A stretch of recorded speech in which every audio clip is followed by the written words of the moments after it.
welcome back to OTV. I'm here with Doug, an England fan, and we're here to talk about England's prospects in this tournament and how they've played so far.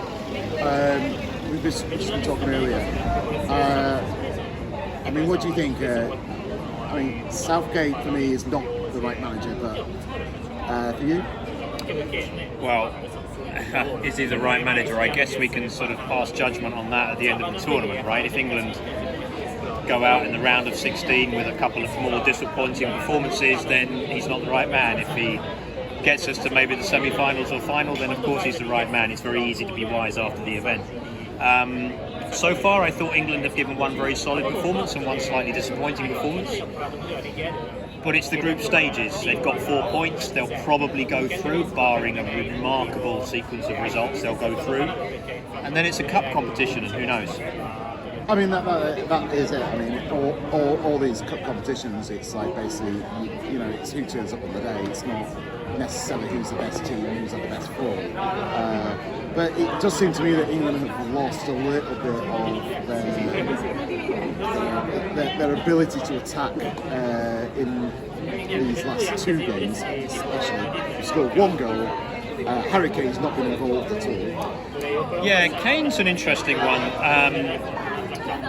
I mean, there's a couple of reasons that you could potentially put forward, right? There's got to be a lot of talk about where he's going to play next season. He's made it clear that he wants to leave Tottenham. Who can afford him? Where might he go? Does he want to stay in the Premier League? Is he going to go abroad? He's given a couple of interviews insisting that's not a problem. I don't think it's a problem. I don't know if that's a problem for him psychologically. Just watching him, to me, he looks like he's playing through an injury. Like, he looks a yard slower. He looks a little slower when he's turning. He's not making decisions as quickly as he usually does for Tottenham. I wonder if there's a little bit of a knock that he's carrying, and it's hard at this level, right? If you're not close to 100%, if you're 80%, 85%, that can be exposed. It's not enough, is it? You know, you've got to be 100% when you're playing a tournament like this, especially with the succession of games coming so quickly. I think you have to be 100%. But we know that Southgate's not going to drop it. It would certainly be a very brave decision, right? I mean, Southgate's already making excuses for the fact that he took Kane off as a substitute with 15, 16 minutes left, and Southgate already feels that he needs to apologise for that. So dropping Kane would seem unlikely, certainly. But something's not quite working. Certainly against Scotland, something didn't quite work. And even though England played very solidly against Croatia, kept them pegged back and deserved to win the game, definitely deserved to win the game, Kane didn't make a huge contribution. And it also came from kind of like a non-conventional source in Phillips. I mean, it was Phillips' move basically that gave Sterling the opportunity to score that goal. And I'm just wondering whether or not England are actually playing well enough to score goals against a really decent team. Well, I don't know whether Czech Republic in the next match will provide enough of a test. I think England should beat the Czech Republic. I don't know that the Czech Republic will have enough to resist. But you're right. Should they play a Germany? Should they play a France? Should they play an Italy? Will they have enough to score goals? If they top the group, they're definitely playing one of Portugal, France, or absolutely, Germany, absolutely. So would they have enough quality and consistency to score goals against those sides? We'll have to wait and see. Germany destroyed Portugal yesterday. They did, I mean, but they also... they've got a bit of vulnerability, but they also... I mean, they went forward. They rinsed them. They absolutely rinsed the European champions, yeah. I mean, Portugal have obviously got the talent that they've got if we play them. France, obviously, everyone knows about the world champions. Are England going to top the group? If we don't top the group, it's actually probably beneficial. I don't know. I mean, yes, you could make that argument. I don't know that as a coach for a team that should go a long way in the tournament, you take that into account. I think if you're, and I say this with all due respect, if you're Hungary, you maybe come into this tournament and you think, look, we'll see if we can scrape through with a couple of draws.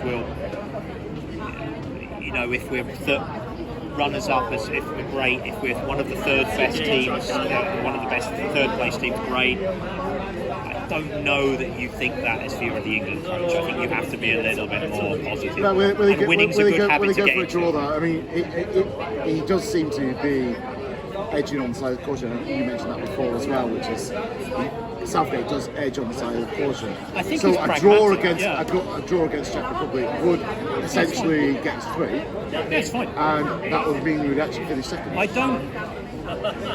The thing for me is I don't necessarily, over the course of a month, if you want to win the tournament, you're going to play 7 matches, right? Or if you want to get to the final, that's 7 matches.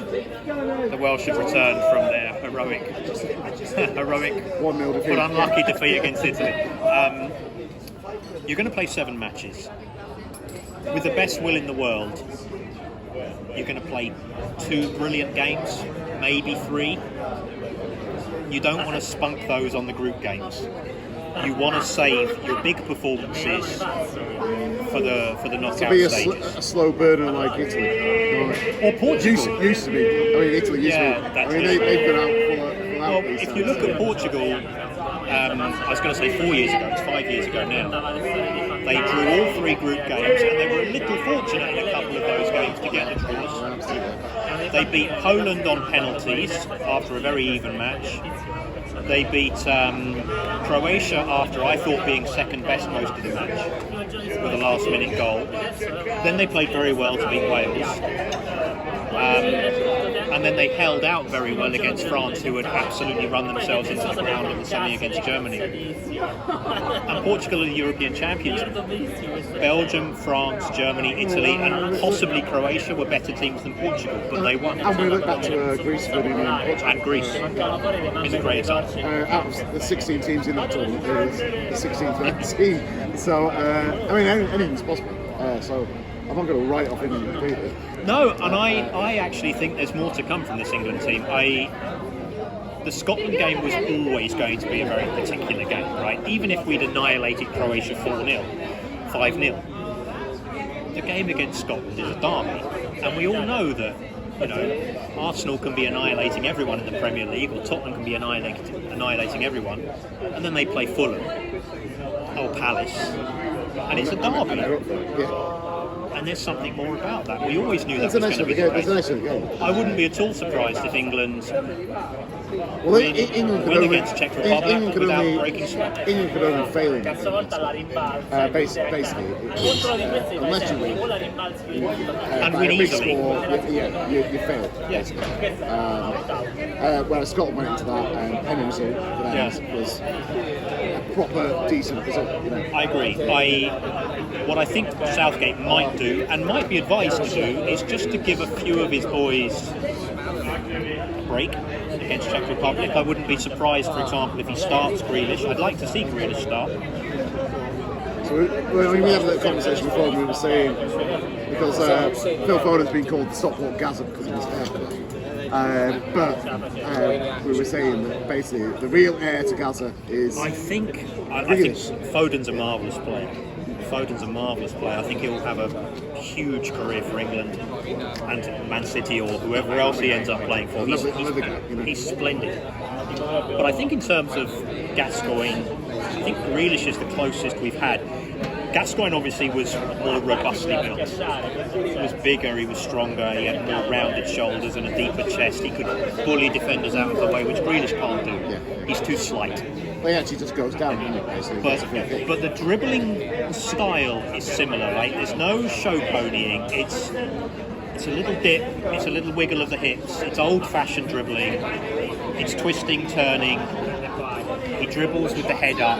He sees the game as he has the ball under control. This is very important, keeping your head up. I mean, he can be a great dribbler of the ball, and if you don't keep your eye on where your teammates are going, then basically he's just dribbling the ball. Yeah. Which anyone can do down the. If you watch Grealish week in, week out for Villa, what he's very, very clever at being able to do is he dribbles past 2 or 3 players, but his eyes are up, he knows where his teammates are, there's a back heel, there's a turn, there's a little reverse pass.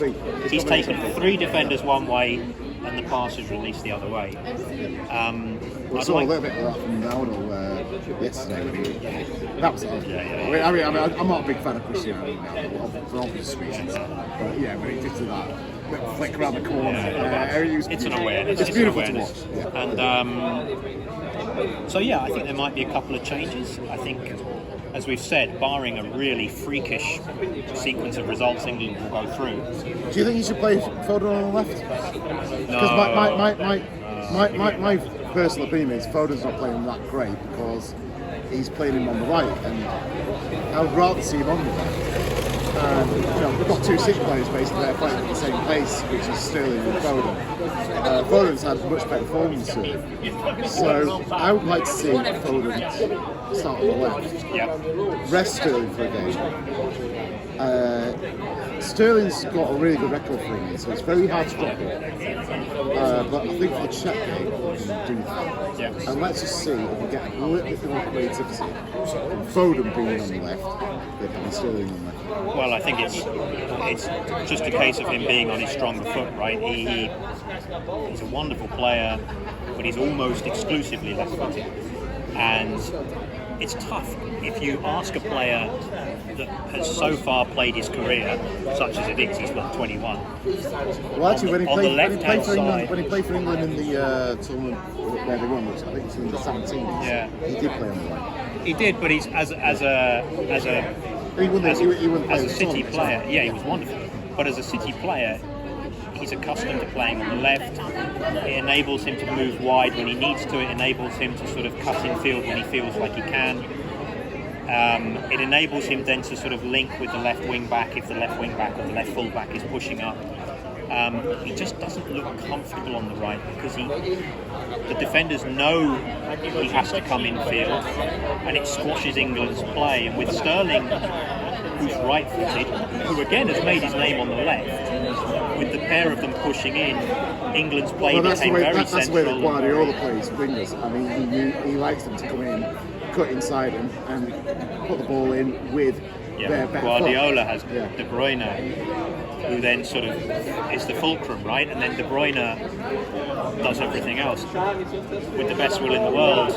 You know, Mason Mount's a splendid young player, but he's not De Did you see Bruyne. Sterling go on the right then? I mean, like in a traditional sense of wingers, that's where Sterling would have played normally, wouldn't Yeah, Sterling, quite honestly, if I were picking the England team, wouldn't be in my England team.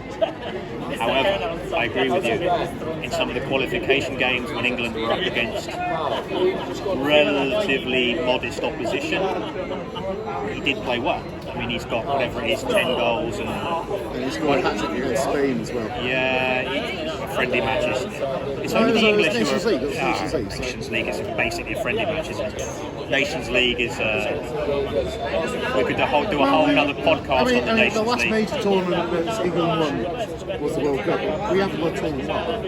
So Nations League would have actually been quite a nice little interlude in our absolute dearth of trophies. You know. The Nations League is a ridiculous attempt to make friendly matches more important than they actually are. But Sterling did And that. it dilutes. In Spain. He did. And when he's on, he's absolutely on. But he hasn't played well for a couple of months. He's struggling. I mean, there is the argument, right, that you keep faith with a player that hasn't been playing well, hasn't been in the best of form, and that is rewarded, right, that he comes good when it matters. I think absolutely. Yeah. And I guess that's what Southgate's working on, That is definitely what Southgate's saying basically, this guy's done a job for me in the past. I've got to keep faith with him. And Shearer actually came out with Southgate on the BBC. He said, I hadn't scored for 2 years. And Terry Venables played me in '96. We all saw him that time round. And, I think that is the case. Sometimes the occasion can bring out the best in the So and he scored the winning goal against Croatia. Exactly. You know, I mean, you know, England might have been on 2 points if he hadn't scored that goal. So yeah, it's a very difficult choice for him. You don't want to be in Southgate's shoes these days because he's got so much talent to choose from, and it just feels like he might just be making the wrong selection. But is he? I mean, are England that talented that they can just leave all these players on the bench and then bring them on in the last 20 minutes? I think he should be making more substitutions earlier. When the game's not going quite the way that it should do for England, I think he leaves the substitutions too late. Because I think by making that substitution, you can change it. You can change. When you bring in a player like Grealish, or you bring in, I think Jadon Sancho must still be suffering from a bit of a knock. I think it was the fact that he's a feature. Yeah, that's an interesting one to me. I think, I think you're right. I think he must be carrying some sort of an injury because otherwise you'd think his pace would have been very useful unsettling Scotland, particularly unsettling Croatia in the last 10 minutes, you know, when Croatia were trying to make some sort of an effort to come back. What you want on the counter-attack is some speed. He's also played so well for Dortmund. It's not like he's coming in off the back of a so-so season. He's got goals, he's got assists, he's got match-winning. He was injured for the quarter-final against City, so maybe he's still carrying that knock. Maybe. So who would be your? What would be your starting 11 against the Czech Republic? Well, I'm not a fan of changing goalkeepers for the sake of it, so I'd still go with Pickford in goal. I'd be interested in seeing Chilwell at left back. I actually think he's a better footballer than Luke Shaw. I think Luke Shaw has done very well to kind of resurrect himself after a few disappointing years. I think Chilwell's a better footballer. I think his contribution in distribution into the box suits Harry Kane as well. Defensively, I don't know. I don't think Maguire's fit, is he? So he's supposed to be available, but he's not playing very much football. So maybe you keep him on the bench. Maybe because England are pretty much qualified, you need to give him a day. Yeah. Because you may have to rely on him. Maybe if Henderson has got a half in him, I'd be tempted maybe to give Henderson 45 minutes either first half or second half, just to see if he's got a game in him. Your idea would include Chilwell, Maguire, I guess Stones. I guess right back is for me Reece James actually. I thought Reece James played pretty well, and yeah, I'd be perfectly happy to maintain him. I'd be interested in seeing Foden on the left in his more natural position, and I'd be interested in seeing Grealish given a greater run, not necessarily from the start. I'd like him to play one defensive midfielder. What about you? You still happy with the two defensive midfielders? No, I know Phillips didn't really play that like that for inspiration. Just push Modric back right up front. A little bit more creativity in there, maybe. I think you can afford to gamble a little bit more in a game that we don't have to get a great result in. I mean, also Czech Republic are through, right? In the sense that they've put 4 points on the board and they'll feel confident. So yeah, they may even rest a few players.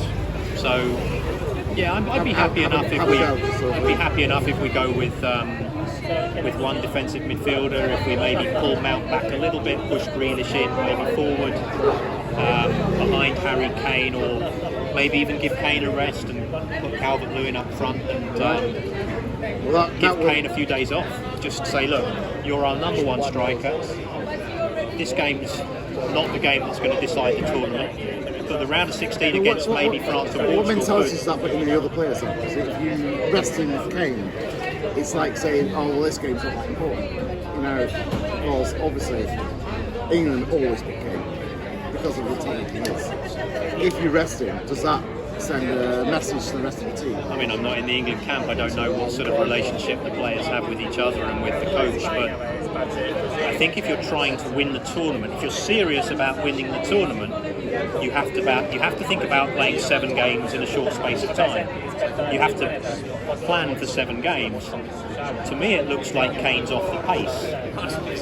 Whether that's a slight injury, whether that's just the way that England are playing that doesn't match up with what Tottenham are doing, or with the way that Kane likes to play, or whether he's got other stuff on his mind. I don't think there's any issue for me in this group game giving Kane a rest and saving him for the round of 16, which the way things are going could be against France.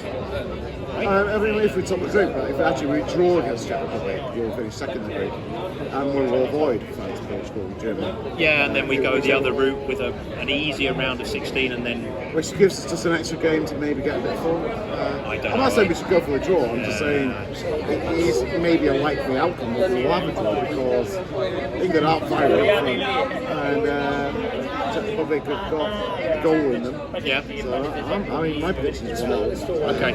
I think England will win 2-0. Okay. I think England will win 2-0. All right. Well, thank you very much, Nick. No worries. Let's take it back.